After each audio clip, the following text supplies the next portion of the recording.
Hi there. Today we are going to learn how to configure service groups in 2SHIP. On the right side of your screen, you'll see the configuration panel.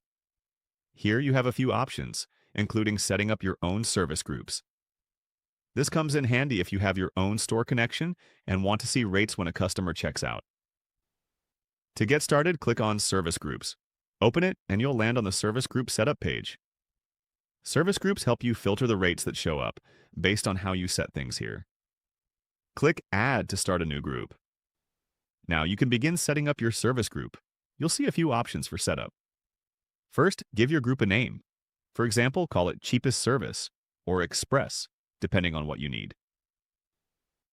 Type the name in here. Next, pick the type of service group you want. You can choose static or dynamic. A static service group lets you pick specific services that match your group name. Only those services will be rated for this group. For static, first pick the carrier and then choose the service you want. If your group is called Express, add any Express options here. Keep picking whatever fits your needs for each carrier. Now let's look at Dynamic. Dynamic service groups work based on delivery times or ETAs. The system will return the best rates for the time frame you set, depending on what the carrier gives us when you rate. Just pick the carrier type. All carriers, small package, same day, LTL or FTL. Then set up your delivery times. If you want delivery within 5 days, set that here along with your cutoff time.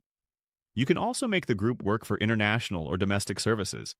Set it to domestic, international, or both, depending on what you need. When you're happy with everything, save the delivery group. That's it.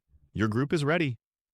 If you have questions or need more help, click the Live Help Online button to chat with support or email us at support@2ship.com.